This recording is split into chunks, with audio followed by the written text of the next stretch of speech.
అంటే మామూలుగా గొడవలు అవుతున్నాయి కదా, దాని విషయం మీరు ఎట్లా భావిస్తారు? ఫ్యామిలీ ఇష్యూస్ ఇవన్నీ రిజాల్వ్ అవుతాయి. గురించి ప్రతి ఇష్యూ చేసి నేను ఆస్తి కోసమో డబ్బు కోసమో ఈ పోరాటం చేయట్లేదు. ఎందుకంటే ఇది పోరాటం కూడా కాదు, ఇది ఆత్మగౌరవానికి సంబంధించింది, నా భార్య పిల్లల సేఫ్టీకి సంబంధించింది. ఇది నాతో ఒక మగాడిగా నాతో డైరెక్ట్గా వచ్చి నాతో ఏం చేసినా పర్వాలేదు.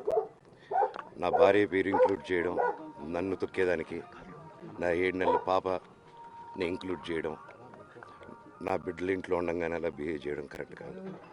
ఈరోజు పోలీస్ దగ్గరికి నేను వెళ్ళి ప్రొటెక్షన్ అడిగాను. నేను మొన్న వచ్చి అడిగినప్పుడు మీకు అన్ని ఎవిడెన్స్లు ఇస్తాను. ఎస్ఐ గారు ఇక్కడి నుంచి వచ్చి నేను ఇస్తాను సార్ ప్రొటెక్షన్ చూపించాను. బౌన్సర్లు అందరూ అక్కడికి దాక్కున్నారని చూపించాను. అది కొంచెం చూసి ఓకే సార్ మీరు ధైర్యంగా ఉండండి, మేము ఎక్కడికి వెళ్ళట్లేదని చెప్పి మాట్లాడి పారిపోయారు. ఇప్పుడు కానిస్టేబుల్స్ వచ్చి అందరినీ నా మనుషులందరినీ భయపించి ఇప్పుడు వాళ్ళ పేర్లు తీసుకొని బెదరగొట్టి మా మనుషుల్ని పంపించేసి వేరే బాడీ గార్డ్ లోపలికి పంపించున్నారు సార్. జరగదు కాదు సార్. ఫస్ట్ ఈ డిపార్ట్మెంట్ ఎందుకు వన్ సైడ్ తీసుకుంటున్నారు? కంప్లైంట్ తీసుకున్న తర్వాత వాళ్ళకి ఏ అధికారం ఉంది?